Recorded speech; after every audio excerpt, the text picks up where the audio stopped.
Notre Dame landed their quarterback as former Duke quarterback Riley Leonard announced he was transferring to Notre Dame this morning. Plus, Oklahoma picked up one of the best wide receivers in the transfer portal. All that and more on today's episode of 4th and 10. 4 college football stories in just around 10 minutes. Now, let's go for it.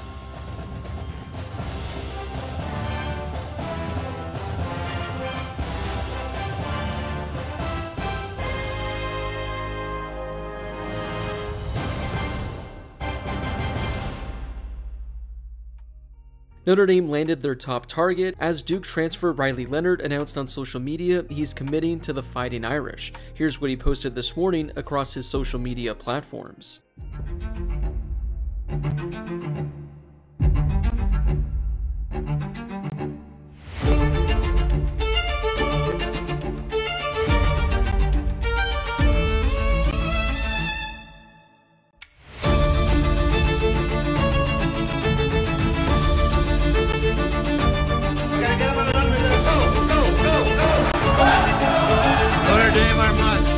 Welcome to Notre Dame Stadium.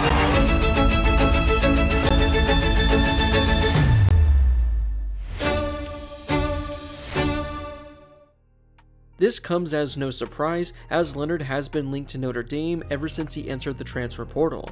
I don't even think I saw another report or rumor that Notre Dame was interested in anyone else. It looked like Riley Leonard was always their top option. According to an article from ESPN, there was a strong family pull that played a role in him choosing Notre Dame.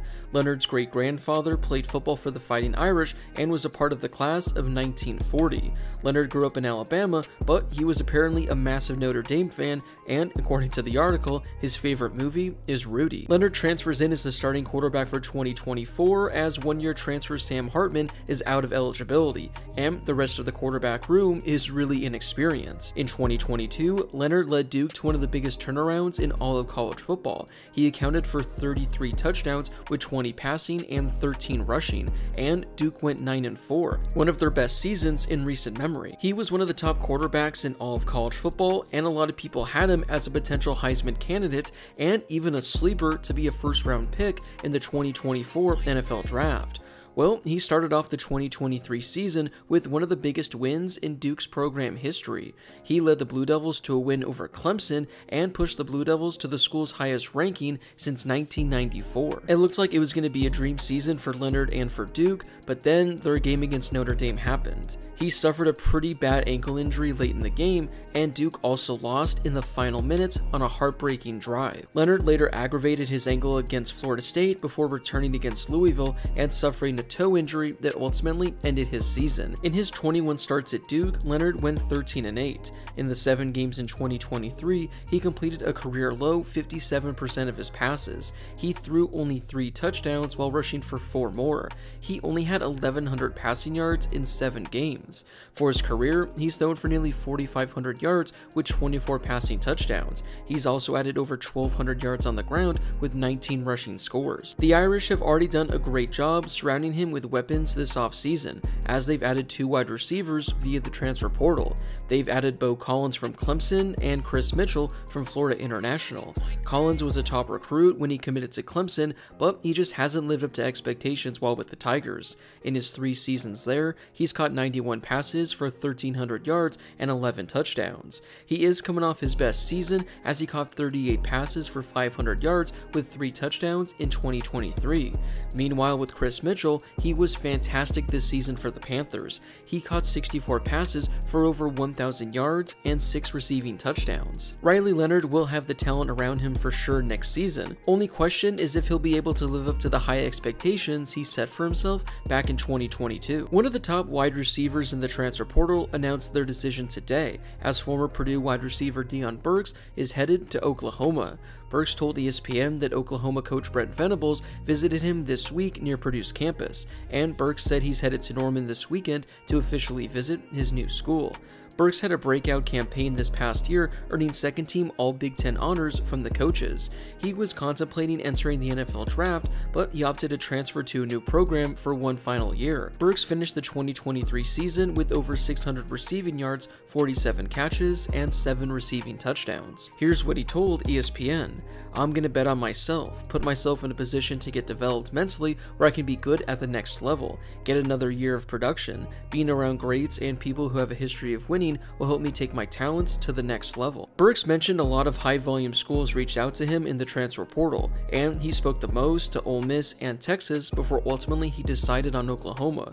Burks said that he came away impressed in his talks with the coaches at Oklahoma and that Brent Venables laid out a plan for him to succeed after football. "They have a lot of resources and things that check the box. They were transparent, and I'm coming in with a plan, how to use me. Nothing is given. I have to come in and earn it. Competitive-wise, they just checked all the boxes for me." Oklahoma is going to be breaking in a new starting quarterback in former ESPN #1 quarterback recruit Jackson Arnold. We saw a few glimpses of Arnold during the 2023 season, but there's a lot of hype surrounding him, especially with Oklahoma moving to the SEC next year. "The SEC was one of my things. I played in the Big Ten. The SEC is a challenge. How do you match up with these guys? That will eliminate a lot of questions in scouts' heads. The SEC is definitely great competition, and it's the conference that players want to play in." Speaking of wide receivers, Ohio State wide receiver Emeka Egbuka is reportedly going to play in Ohio State's bowl game against Missouri.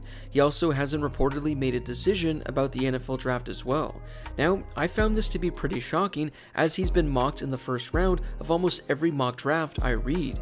Maybe he ends up declaring, but by playing in a non-playoff bowl game when you have first-round stock, well, that's certainly a little bit surprising. That's definitely going to be something to monitor in the coming weeks. Before we get to the rest of today's video, I'd like to share with you guys how you can win money during the college football season. I've partnered with Underdog Fantasy to bring you this amazing deal. If you download the Underdog app and use promo code Harris, they'll match your first deposit up to $500.